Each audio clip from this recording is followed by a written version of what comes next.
कहानी की शुरुआत में हम एडना नाम की एक लड़की को देखते हैं जो कई सालों बाद अपने मॉम डैड से मिलने के लिए आ रही थी। उसके साथ उसकी गर्लफ्रेंड गैबी और उनका एडॉप्टेड लड़का जोआ भी होता है। वो गैबी से बहुत प्यार करती थी। इतने सालों बाद वो अपने मॉम डैड को सरप्राइज देना चाहती थी, लेकिन गेट कोई अनजान लेडी खोलती है और पता चलता है कि ये लेडी एडना की मॉम डोरी की फ्रेंड थी। एडना को लगता है कि उसके मॉम डैड उसे देखकर बहुत ज्यादा सरप्राइज होंगे, लेकिन यहाँ उल्टा होता है। उसके पेरेंट्स उसे देखकर घबरा जाते हैं। हालांकि उसका भाई थोड़ा खुश होता है, जो कि चल नहीं सकता था, जो उससे बचपन से ही बहुत ज्यादा प्यार करता था। एडना की मॉम डोरी घबराहट में एडना से पूछती है कि तुम यहाँ आई ही क्यों हो। तो वो कंफ्यूज होकर कहती है कि मैं आपसे मिलने आई थी, मुझे लग रहा था कि आप लोग खुश होंगे। लेकिन तभी उसकी बात काट कर उसके डैड कहते हैं कि जाओ तुम ऊपर जाकर आराम करो। एडना जब अपने कमरे में जाती है तो देखती है कि उसके बेड पर पहले से ही कोई सोया हुआ था। जब वो उसे देखने की कोशिश करती है तो वो एडना के ऊपर हमला कर देता है। एडना भागते हुए नीचे आती है और बताती है कि मेरे रूम में कोई चोर है। तभी इतने में उस कमरे से एक लड़की निकल कर आती है जिसका नाम नादिया होता है। एडना देखती है कि नादिया ने उसके कपड़े भी पहने थे और वो उसके कमरे में ऐसे सो रही थी जैसे इसी घर की मेंबर हो। तो उसकी मॉम डोरी बताती है कि हाँ, तुम्हारे जाने के बाद हमें ये मिली, हमने इसे अपनी बेटी मान लिया और उसने हमें तुमसे ज्यादा प्यार दिया। इस पर एडना को गुस्सा आ जाता है। वो अपनी मॉम से कहती है कि आप इसे बाहर निकालो, मुझे अपने कमरे में आराम करना है। तो उसकी मॉम डोरी कहती है कि नादिया कहीं नहीं जाएगी, तुम ऊपर वाले कमरे में जाकर सो जाओ। अब उसे गुस्सा तो आता है, लेकिन यहाँ पर गैबी उसे कूल डाउन करती है और ये लोग आराम करने के लिए चले जाते हैं। ऊपर जाते हुए भी एडना उस लड़की को अजीब नजरों से देख कर जाती है, क्योंकि उसके पेरेंट्स नादिया को कुछ ज्यादा ही मान रहे थे। ऊपर जाने पर अब गैबी उसे बताती है कि मुझे भूख लगी है। एडना उसके लिए खाना लेने के लिए जब नीचे जाती है तो अपने मॉम डैड के कमरे के आगे से गुजरते हुए वो उनकी बातें सुनती है। उसके डैड बहुत ज्यादा गुस्सा होते हैं एडना के आने से। वो अपनी वाइफ डोरी से कहते हैं कि ये यहाँ पर क्या कर रही है, इसे कहो कि यहाँ से चली जाए। उसे अगर शहर में स्टे करना है तो किसी होटल में जाकर करे, हमारे घर नहीं। ये बातें सुनकर एडना टूट जाती है। उसके सगे पेरेंट्स उसके बारे में ये सब कह रहे थे। गुस्से में वो गैबी के पास आती है और कहती है कि अब हम एक और पल भी यहाँ नहीं रुकेंगे, हम यहाँ से चले जाएंगे और एक होटल में स्टे करेंगे और उसके बाद हम अपनी आंटी के घर जाएंगे। वो मुझसे बहुत ज्यादा प्यार करते हैं और वो अपनी आंटी को कॉल करती है, लेकिन यहाँ पर उसकी आंटी उसकी कॉल नहीं उठाती। ये लोग होटल की रिजर्वेशन लेने की भी कोशिश करते हैं, लेकिन सारे होटल्स इस वक्त बंद थे, इनके पास कोई ठिकाना नहीं था। तो गैबी के बहुत समझाने पर एडना दोबारा अपने मॉम डैड के घर आ जाती है। यहाँ पर एडना थकावट की वजह से सो जाती है, जबकि हमें दिखाया जाता है कि गैबी अब उसकी मॉम यानी डोरी की हेल्प करने लगती है। एकदम से एडना घबरा कर उठती है तो सामने देखती है कि नादिया ने उसके बेटे को लिया हुआ था। वो उसे नुकसान पहुंचाने की कोशिश कर रही थी, इसीलिए वो जल्दी से अपने बेटे को वापस ले लेती है। वो उसका फीडर लेने के लिए नीचे जाती है और अपने मॉम डैड पर चिल्लाने लगती है कि नादिया को इस घर से निकालो, वो हमें नुकसान पहुंचाएगी। वो अभी उसके बेटे को भी नुकसान पहुंचाने वाली थी, लेकिन यहाँ उसके मॉम डैड उसकी एक नहीं सुनते और एडना ये देखकर और भी ज्यादा गुस्सा हो जाती है कि उसके मॉम डैड ने नादिया के लिए क्रिसमस गिफ्ट भी लिए थे और वो उसे कैंडीज भी दे रहे थे। अब वो अपने रूम में जाती है जिसमें आजकल नादिया रुकी हुई थी।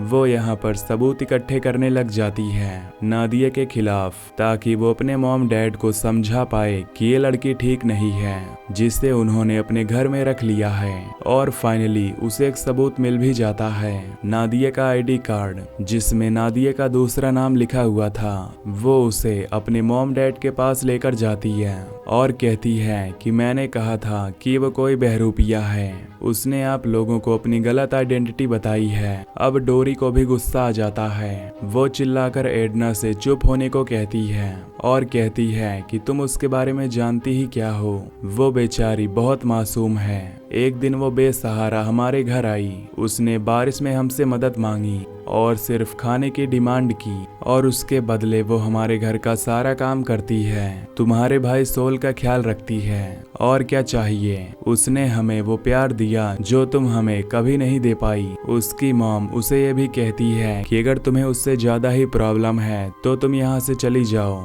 जैसे तुम पहले हमें छोड़कर गई थी। ये सुनकर एटना टूट जाती है। वो यहाँ से जाने का डिसाइड कर लेती है, लेकिन तभी उसका भाई सोल उसके पीछे आता है। वो उसे इमोशनल करने लगता है और कहता है कि तुम जानती हो कि मैं तुमसे कितना प्यार करता हूँ। तुम इतने सालों बाद यहाँ आई हो, मैं नहीं चाहता कि तुम इतनी जल्दी चली जाओ। अब उसके कहने पर एटना इस क्रिसमस पार्टी तक के लिए रुक जाती है, लेकिन एटना का गुस्सा अभी भी कम नहीं हुआ था और तभी वो कमरे की विंडो से देखती है कि उसके घर पर उसके अंकल आंटी के बजाय और बहुत से मेहमान आए थे, जो सारे ही बूढ़े लोग थे और इनमें से किसी को भी एटना नहीं जानती थी। वो एक्सेप्ट कर रही थी कि उसके अंकल आंटी आएंगे, लेकिन वो नहीं आते। वो इन सब के बारे में बात करने के लिए जब नीचे जाने की कोशिश करती है तो देखती है कि उसका दरवाजा भी नहीं खुल रहा था। अब यहाँ से बाहर निकलने के लिए एटना बालकनी से छलांग लगा देती है और एकदम से नीचे गिरने पर सारे मेहमानों की नजर उसकी तरफ पड़ जाती है और डोरी एटना से कहती है कि ये क्या बदतमीजी है। लेकिन अब एटना ने फैसला कर लिया था कि वो यहाँ से नहीं जाएगी जब तक वो नादिया का सच सबके सामने न लाए। इतनी देर में एटना को उसकी आंट की कॉल आ जाती है, जिसे उसने अभी थोड़ी देर पहले ही कॉल किया था। वो आंटी से कहती है कि आप अभी तक क्रिसमस पार्टी में क्यों नहीं आई। तो आंट कहती है कि तुम्हारी मॉम ने ही कहा था कि इस बार वो लोग क्रिसमस सेलिब्रेट नहीं कर रहे, बस इसीलिए। एटना हैरान हो जाती है कि आखिर ऐसा उसकी मॉम ने क्यों कहा था। अंदर इतनी बड़ी पार्टी चल रही थी, अगर 2 और लोग आते तो इसमें क्या प्रॉब्लम हो जाती। एटना पार्टी में चली जाती है और यहाँ पर वो नोटिस करती है कि सभी लोग निकोलस नाम के आदमी को बहुत ही रिस्पेक्ट दे रहे थे। अब निकोलस सबको ड्रिंक्स देने को कहता है और डोरी की फ्रेंड निकोलस के कहने पर सबको ड्रिंक सर्व करती है। ड्रिंक्स करने के बाद सभी लोग डांस करने लग जाते हैं और फिर एटना के डैड सबकी अटेंशन अपनी तरफ करते हैं और अपनी प्यारी बेटी को अपने पास आने के लिए कहते हैं ताकि वो सभी लोगों से कुछ कहे। एटना को खुशी होती है कि आखिर पहली बार उसके डैड ने उसे बुलाया, लेकिन जैसे वो उठती है तो उसके डैड कहते हैं कि तुम नहीं, मैं नादिया से बात कर रहा हूँ। और इस बार वो पहले से भी ज्यादा टूट जाती है। इससे पहले कि यहाँ पर नादिया कुछ कह पाती, एटना को गुस्सा आ जाता है। वो सभी लोगों के सामने ओवर रिएक्ट करना शुरू कर देती है और कहती है कि मेरे मॉम डैड जिसको अपनी बेटी बनाए बैठे हैं वो उनकी बेटी नहीं है, मैं उनकी बेटी हूँ। ये कोई बहरूपिया है। मुझे नहीं पता कि कैसे उसने मेरे मॉम डैड को मैनिपुलेट किया है और उसके मॉम डैड उससे ज्यादा उससे प्यार दे रहे हैं। एटना यहीं पर नहीं रुकती, वो अपने मॉम डैड के नए फ्रेंड्स को भी बहुत भला बुरा कहती है, यहाँ तक कि निकोलस को भी। उसके डैड को उसकी इस हरकत पर इतना ज्यादा गुस्सा आता है कि वो उसे अपने कमरे में जाने को कह देते हैं। कमरे में गैबी और उसका बेटा भी था। अब एटना सो जाती है। रात में उसका बेटा भूख से रोने लगता है। जब वो नीचे जाती है तो ये देखकर हैरान हो जाती है कि अभी जो पार्टी धूमधाम से हो रही थी वो खत्म हो चुकी थी। खैर, इससे उसे कोई फर्क नहीं पड़ता। वो अपने बेटे के लिए दूध लेती है और जब वो ऊपर जाने लगती है तो देखती है कि नादिया यहाँ आए मेहमानों के कपड़ों में से कुछ चुराने की कोशिश कर रही है। उसे गुस्सा आता है। वो नादिया के दोनों हाथ पकड़ लेती है और उसे खींचते हुए ऊपर लेकर जाती है और कहती है कि मैं अभी अपने मॉम डैड को तुम्हारा असली चेहरा दिखाऊंगी।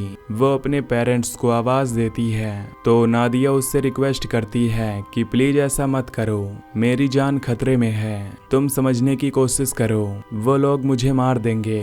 नादिया को यहीं छोड़कर एटना अपने मॉम डैड के रूम में जाती है तो ये देखकर वो हैरान हो जाती है कि वहाँ पर अजीब सा सामान रखा हुआ था जो किसी रिचुअल का लग रहा था। तभी वो देखती है कि यहाँ जितने भी लोग थे वो नादिया को ढूंढने लगते हैं। वो जल्दी से नादिया को लेकर छुप जाती है और नादिया के मुंह पर हाथ भी रख देती है ताकि उसकी कोई आवाज ना सुन पाए। नादिया अब उसे बताती है कि ये सब लोग मुझे मारने के लिए ढूंढ रहे हैं, हालांकि मैंने कुछ नहीं किया, लेकिन मुझे इतना पता है कि ये सब कुछ निकोलस के कहने पर हो रहा है। तब इतना नादिया से प्रॉमिस करती है कि मैं किसी को भी तुम्हारी जान नहीं लेने दूंगी। इतनी देर में अब उसे अपने बेटे की रोने की आवाज आने लगती है। वो घबरा कर कमरे से बाहर निकलती है तो उसे अपना बेटा कहीं नहीं दिखता। वो पूरे घर से होते हुए गार्डन में आ जाती है, पर उसे अपना बेटा कहीं नजर नहीं आता। लेकिन तभी कोई पीछे से उसके सर पर हमला कर देता है और बेहोश कर देता है। कुछ देर बाद जब उसे होश आता है तो वो देखती है कि उसके हाथ और पैर को बांध दिया गया है और उसके सामने पार्टी में आए सभी लोग खड़े थे।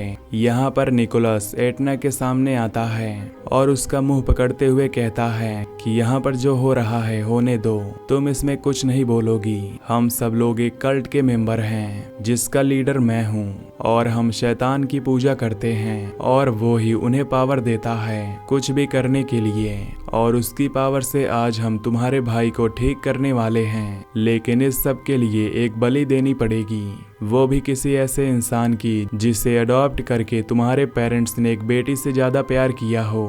इसीलिए उन्होंने नादिया को अडॉप्ट किया और तुमसे ज्यादा प्यार दिया। आज उसी का सैक्रिफाइस देकर हम तुम्हारे भाई को ठीक कर देंगे। एटना चिल्लाने लगती है। वो कहती है कि आप लोग ये कैसे कर सकते हो, एक इंसान को मारकर। मैं उसका पता तुम्हें नहीं बताऊंगी। तब निकोलस कहता है कि अगर तुमने हमें नादिया का पता नहीं बताया तो हम तुम्हारे बेटे की भी बलि दे सकते हैं, क्योंकि उसे भी तुमने अडॉप्ट किया है और अपने बच्चे की तरह प्यार दिया है। एटना काफी डर जाती है और अपने बेटे को बचाने के लिए वो उन्हें नादिया का पता बता देती है। अब ये लोग नादिया को खींचकर यहाँ ले आते हैं और एटना की आंखों के सामने बेदर्दी से उसका गला काट कर उसका सैक्रिफाइस दे दिया जाता है। जिसके बाद नादिया के खून से ये लोग कोई रिचुअल करते हैं और उसके भाई सोल को नहला देते हैं। ये नजारा एटना बर्दाश्त नहीं कर पाती और बेहोश हो जाती है। जब उसे सुबह होश आता है तो वो अपने बेड पर थी। यहाँ पर सब कुछ नॉर्मल लग रहा था। वो जब नीचे आकर देखती है तो वहाँ कल वाला कोई भी इंसान नहीं था और आज उनके घर पर उसके अंकल आंटी भी आए हुए थे और ये सब लोग पहले की तरह ही खुश नजर आ रहे थे। एटना को लगने लगता है कि ये सब जो उसने देखा शायद वो उसका भ्रम होगा, क्योंकि अब उसे वो चीजें याद भी नहीं थी, जैसे किसी ने उसकी मेमोरी ही इरेज कर दी हो। अब उसके मॉम डैड भी उसके साथ अच्छा बिहेव करने लगते हैं, यानी कल की तरह स्ट्रेंज बिहेव नहीं कर रहे थे। एटना देखती है कि उसके डैड और उसके अंकल मिलकर खाना बना रहे हैं, पर सब कुछ इतनी जल्दी चेंज कैसे हो सकता था। अपनी इसी कंफ्यूजन को दूर करने के लिए वो गार्डन में आती है, लेकिन रात वाला कोई भी सेटअप वहाँ पर नहीं था। अब वो मान लेती है कि रात को जो कुछ भी हुआ वो शायद उसका सपना था, लेकिन जब वो अंदर आती है तो उसका ये सोच भी बदल जाता है जब वो अपने भाई को अपने पैरों पर खड़े होते देखती है। यानी सच में एटना के मॉम डैड ने नादिया का सैक्रिफाइस दे दिया था, जिससे एटना का भाई अब चलने के लायक हो गया था। नादिया के बारे में इन्होंने सभी लोगों को यही बताया था कि वो एक चोर थी और चोरी करके भाग गई। एटना के पास भी उसका कोई सबूत नहीं था कि वो इन सब को प्रूव कर सके, इसीलिए वो अब शांत ही रहती है क्योंकि उसके भाई को एक नई लाइफ मिल गई थी। और इसी के साथ ये मूवी यहीं पर खत्म हो जाती है। तो दोस्तों वीडियो को लाइक और चैनल को सब्सक्राइब कर लेना। Till then take care, love you, bye bye.